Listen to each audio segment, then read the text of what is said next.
किसी नगर में एक धनी व्यापारी रहता था। उसके पास अपार धन दौलत थी, परंतु उसे एक ही चिंता सताती थी। उसका इकलौता बेटा नालायक और आलसी था। वह सारा दिन आवारागर्दी करता और दोस्तों संग मौज मस्ती में धन लुटाता। व्यापारी को डर था कि उसके मरने के बाद बेटा उसकी कमाई को बर्बाद कर देगा, परंतु उसकी पत्नी का विचार अलग था। वह मानती थी कि एक सुयोग्य पत्नी मिलने पर बेटा सुधर जाएगा। इसलिए वह अक्सर व्यापारी से कहती, अब हमारे बेटे की शादी कर देनी चाहिए। बहू आएगी तो घर भी संभलेगा और बेटा भी जिम्मेदार बनेगा। पर व्यापारी हर बार मना कर देता, क्यों किसी लड़की की जिंदगी बर्बाद करूं? मेरा बेटा मूर्ख है, आवारा है, उसे कोई नहीं सुधार सकता। लेकिन पत्नी ने बार बार आग्रह किया तो व्यापारी ने एक शर्त रख दी, अगर मेरा बेटा अपनी अक्लमंदी साबित कर दे तो मैं उसकी शादी कर दूंगा। बेटे की परीक्षा अगले दिन व्यापारी ने अपने बेटे को बुलाया और 3 सिक्के देते हुए कहा, बाजार जाओ और इन 3 सिक्कों से 3 अलग अलग काम करो। एक सिक्के से खाने का कुछ सामान खरीदो, 10। दूसरे सिक्के से कुछ ऐसा लो जो पीने के काम आए, 3। तीसरे सिक्के से कुछ ऐसा खरीदो जो खाने पीने जलाने और देने के काम आए। लड़का यह सुनकर उलझन में पड़ गया, लेकिन सिक्के लेकर बाजार चला गया। वहां उसने एक दुकान से खाने के लिए कुछ चने खरीद ले। फिर सोचने लगा कि बाकी 2 सिक्कों का क्या करे। इसी उलझन में वह नदी किनारे जाकर बैठ गया। तभी वहां एक चालाक और समझदार लड़की आई। वह नगर के लुहार की बेटी थी। उसने देखा कि व्यापारी का बेटा परेशान बैठा है तो उसने पूछा, क्या बात है, इतने परेशान क्यों हो? लड़के ने सारी बात बता दी। लड़की हंसते हुए बोली, ये तो बहुत आसान है। तुम्हारे पिता ने जो तीसरा सिक्का दिया है उससे एक नारियल खरीद लो।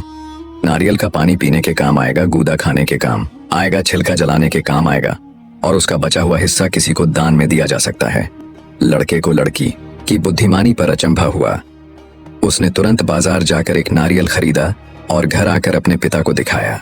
व्यापारी यह देखकर हैरान रह गया कि उसका बेटा, जो अब तक मूर्ख था, अचानक इतना समझदार कैसे हो गया। जब उसने बेटे से पूछा कि उसे यह तरकीब कैसे सूझी, तो लड़के ने ईमानदारी से सारी बात बता दी। व्यापारी ने सोचा, अगर यह लड़की इतनी समझदार है तो यह मेरे बेटे को सही राह पर ला सकती है। उसने तुरंत अपनी पत्नी से चर्चा की और तय किया कि बेटे की शादी उसी लुहार की बेटी से करवा दी जाए।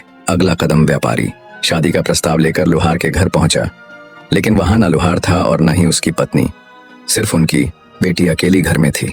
व्यापारी ने प्रस्ताव रखा तो लड़की मुस्कुराकर बोली, मेरे माता पिता घर पर नहीं है, मैं उनके बिना कोई फैसला नहीं कर सकती। व्यापारी ने सोचा कि जब तक लुहार और उसकी पत्नी वापस आएंगे तब तक वह लड़की को मनाने की कोशिश करेगा। लेकिन उसे अंदाजा नहीं था कि यह लड़की कोई साधारण लड़की नहीं थी। क्या होगा आगे? क्या लुहार की बेटी इस शादी के लिए राजी होगी या फिर वह व्यापारी के सामने कोई नई शर्त रखेगी? क्या व्यापारी का बेटा सच में सुधर पाएगा? लुहार की बेटी ने व्यापारी का प्रस्ताव सुना और हल्की मुस्कान के साथ कहा, मेरे माता पिता घर पर नहीं हैं, मैं उनके बिना कोई फैसला नहीं कर सकती। लेकिन एक बात साफ है, शादी किसी समझौते से नहीं, समझदारी से होनी चाहिए।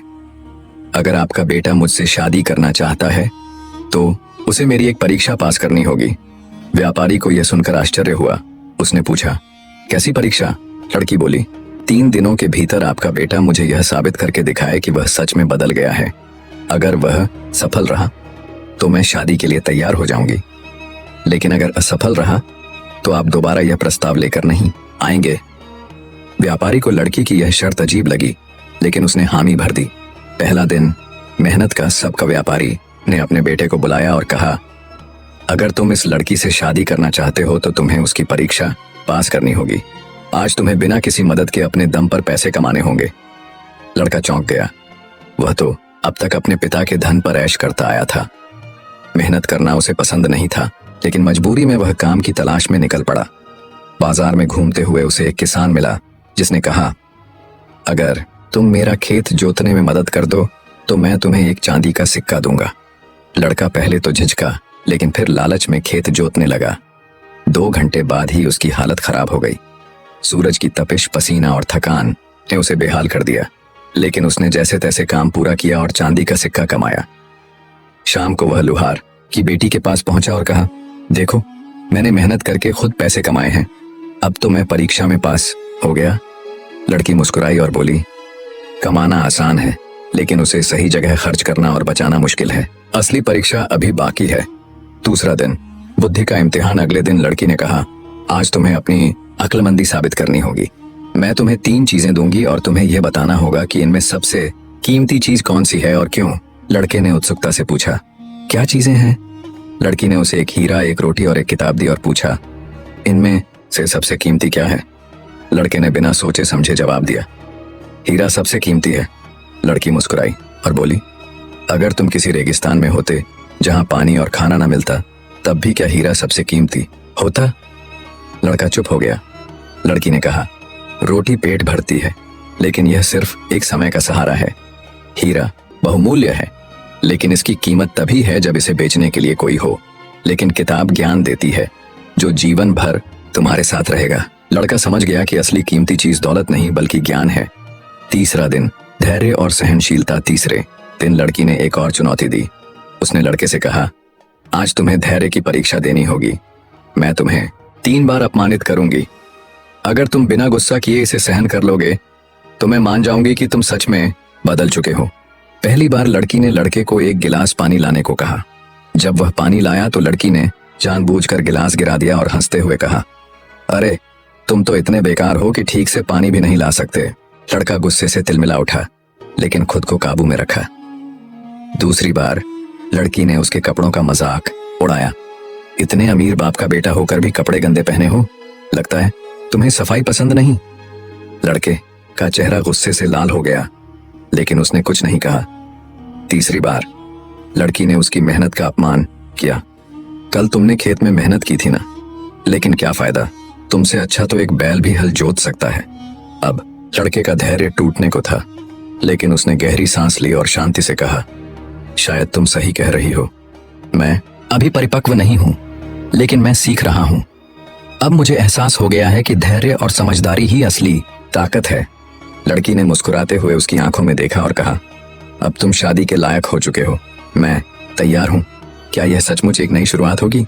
लड़की की बुद्धिमानी और परीक्षा ने लड़के को बदल दिया, लेकिन क्या यह बदलाव स्थायी होगा? क्या शादी के बाद कोई नया मोड़ आएगा? लड़की की परीक्षा में पास होने के बाद व्यापारी के बेटे को लगने लगा कि वह अब समझदार और योग्य बन चुका है। लेकिन क्या वाकई ऐसा था? शादी की तैयारी व्यापारी ने पूरे नगर में अपनी बेटे की शादी की घोषणा कर दी। अमीर गरीब सभी इस अनोखी शादी की चर्चा कर रहे थे। कुछ लोगों को यह अजीब लग रहा था कि एक अमीर व्यापारी का बेटा एक साधारण लोहार की बेटी से शादी कर रहा है। शादी के दिन नगर में धूमधाम थी। बारात आई, ढोल नगाड़े बजे, लेकिन लोहार की बेटी की आंखों में एक गहरी शांति थी, जैसे उसे कुछ अंदेशा हो। पहली रात का सच शादी के बाद जब दोनों अकेले हुए तो व्यापारी के बेटे ने मुस्कुराते हुए कहा, अब तुम मेरी पत्नी हो। तुम्हारी परीक्षा खत्म हुई, अब तुम मुझ पर भरोसा कर सकती हो। लड़की ने उसे ध्यान से देखा और कहा, मेरी परीक्षा खत्म हुई, लेकिन तुम्हारी असली परीक्षा अब शुरू हुई है। लड़का चौंक गया। मतलब? लड़की बोली, अब तक तुमने जो किया वह सिर्फ एक चुनौती थी। असली सवाल यह है कि तुम यह बदलाव बनाए रख पाओगे या फिर से वही पुराने लापरवाह और अहंकारी व्यक्ति बन जाओगे। लड़का हंस पड़ा, तुम बेवजह शक कर रही हो, मैं बदल चुका हूं। लड़की ने कुछ नहीं कहा, बस उसकी आंखों में देखा। समय ने खोली असलियत। शादी के कुछ हफ्ते बीतने के बाद धीरे धीरे व्यापारी का बेटा अपने पुराने स्वभाव में लौटने लगा। पहला बदलाव, अब वह फिर से नौकरों पर हुक्म चलाने लगा और खुद मेहनत करना भूल गया। तो दूसरा बदलाव, उसने अपने दोस्तों के साथ समय बिताना शुरू कर दिया जो सिर्फ ऐश और मौज मस्ती में रुचि रखते थे। तीसरा बदलाव, वह लोहार की बेटी से अब उतना सम्मान से बात नहीं करता था जितना पहले करता था। लड़की यह सब देख रही थी, लेकिन चुप रही। वह जानती थी कि परीक्षा अब भी बाकी थी। एक आखिरी सबका एक दिन लड़की ने पति से कहा, अगर तुम्हें फिर से वही अहंकार आ गया तो मैं तुम्हें छोड़कर चली जाऊंगी। लड़का गुस्से में हंस पड़ा, तुम मुझे छोड़ दोगी? यह मेरा घर है, मेरा धन है, तुम्हारे पास क्या है? लड़की ने शांति से उत्तर दिया, मेरे पास मेरा आत्मसम्मान है। मैंने तुमसे शादी इसलिए की थी क्योंकि मैंने सोचा था कि तुम बदल गए हो, लेकिन तुम सिर्फ कुछ दिनों के लिए बदले थे, हमेशा के लिए नहीं। लड़का गुस्से से चिल्लाया, तुम मुझे सबक सिखाने चली हो? लड़की ने उत्तर दिया, हाँ, और अब मैं जा रही हूं। क्या यह सचमुच अंत था? लड़की ने शादी तोड़ने का निर्णय ले लिया, लेकिन क्या व्यापारी का बेटा अब भी अपनी गलती समझ पाएगा या फिर वह अपने पुराने रास्ते पर ही लौट जाएगा? पत्नी का विदा लेना लुहार की बेटी ने अपना सामान उठाया और घर छोड़ने लगी। व्यापारी का बेटा पहले तो इसे मजाक समझा, लेकिन जब उसने देखा कि लड़की सच में जा रही है तो उसे यकीन नहीं हुआ। तुम ऐसा नहीं कर सकती, ये मेरा घर है, मेरी दौलत है, तुम मेरे बिना कैसे रहोगी? लड़के ने गुस्से में कहा। लड़की मुस्कुराई और बोली, तुम्हारे पास दौलत है लेकिन आत्मसम्मान नहीं। मैं एक लुहार की बेटी हूँ, मेहनत करना जानती हूँ, मैं किसी पर बोझ नहीं बनूंगी। लड़की चली गई। पूरे घर में सन्नाटा छा गया। नौकर चाकर कानाफूसी करने लगे। इतनी समझदार लड़की थी पर मालिक ने उसे खो दिया। व्यापारी का बेटे पर असर शुरुआत में लड़के को लगा कि कोई फर्क नहीं पड़ेगा। उसने दोस्तों के साथ मौज मस्ती करनी चाहिए, लेकिन दिल से बेचैन था। हर चीज में उसे अपनी पत्नी की कही बातें याद आने लगी।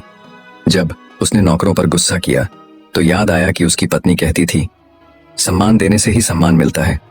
जब उसने पैसे उड़ाने चाहे तो याद आया कि उसकी पत्नी ने कहा था, बर्बादी की आदत राजा को भी भिखारी बना सकती है। जब उसने अकेले बैठकर सोचा तो समझ आया कि उसकी पत्नी सही थी। लड़के की हालत दिन ब दिन बिगड़ने लगी। वह सोचने लगा, मैंने क्या कर दिया? मैंने अपने घमंड में अपनी सबसे कीमती चीज खो दी। एक नया फैसला। कुछ हफ्तों बाद लड़का अपने पिता के पास गया और कहा, पिताजी, मैंने बहुत बड़ी गलती कर दी। मुझे समझ में आ गया कि असली बुद्धिमान वही होता है जो अपने घमंड को छोड़कर सीखने को तैयार हो। व्यापारी ने मुस्कुराते हुए कहा, अब तू सच में बदल गया है, पर यह बात साबित करने के लिए तुझे कुछ और करना होगा। क्या? लड़के ने पूछा। अपनी पत्नी को वापस लाने की कोशिश कर। अगर वह तुझे माफ कर दे तो समझ लूंगा कि तू सच में बदल गया है। क्या लड़की वापस आएगी? व्यापारी का बेटा अपनी पत्नी को मनाने के लिए निकल पड़ा, पर क्या वह उसे वापस ला पाएगा? पति का पश्चाताप। व्यापारी का बेटा अपनी पत्नी को मनाने के लिए उसके मायके पहुंचा। वह लुहार की दुकान के बाहर रुका और अंदर जाकर बोला, मैं तुमसे माफी मांगने आया हूं। लुहार की बेटी ने बिना देखे जवाब दिया, माफी मांगना आसान होता है, लेकिन क्या तुम सच में बदल गए हो? लड़के ने सिर झुका लिया। हाँ, मैं समझ गया हूं कि असली बुद्धिमान वही होता है जो अपने अहंकार को छोड़कर सीखने को तैयार हो। लुहार जो पास ही खड़ा था, उसने गंभीर आवाज में कहा, अगर मेरी बेटी वापस आई तो क्या तुम फिर से अपने घमंड में नहीं बह जाओगे?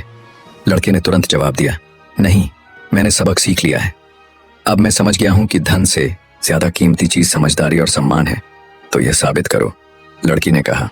इम्तिहान। लुहार ने एक जलती हुई भट्टी के पास एक लोहे की छड़ रखी और बोला, इस तपती छड़ को नंगे हाथों से पकड़ो। अगर तुम सच में बदल चुके हो तो दर्द सह सकोगे। लड़का सहम गया, लेकिन फिर उसने छड़ को उठाने के लिए हाथ बढ़ाया। तभी लड़की ने उसका हाथ पकड़ लिया और मुस्कुराकर कहा, समझदारी यह नहीं कि दर्द सह लो, बल्कि यह कि बेवजह खुद को तकलीफ में डालने से बचो। अगर तुम अब भी खुद को साबित करने के लिए तकलीफ देने को तैयार हो तो इसका मतलब है कि तुमने अब भी सीखना शुरू नहीं किया। लड़का चौंक गया। उसे अब पूरी तरह एहसास हो गया कि उसकी पत्नी कितनी समझदार है। उसने हाथ जोड़कर कहा, अब मैं समझ गया हूं कि असली बुद्धिमान वही होता है जो सही फैसले लेना जानता हो। क्या तुम मेरे साथ वापस चलोगी? सुखद अंत। लुहार की बेटी ने पिता की ओर देखा। लुहार मुस्कुराया और कहा, अब मैं तुझे अपने पति के साथ भेज सकता हूं। मुझे यकीन है कि अब वह तुझे कभी भी कम नहीं समझेगा। लड़की अपने पति के साथ वापस चली गई। इस बार लड़का बदला हुआ था। उसने पिता के व्यापार को सही तरीके से संभालना शुरू किया, नौकरों से अच्छे से व्यवहार किया और अपनी पत्नी को पूरा सम्मान दिया। इस तरह एक घमंडी लड़का एक समझदार इंसान बन गया और एक बुद्धिमान लड़की ने अपने धैर्य से अपने घर को बचा लिया।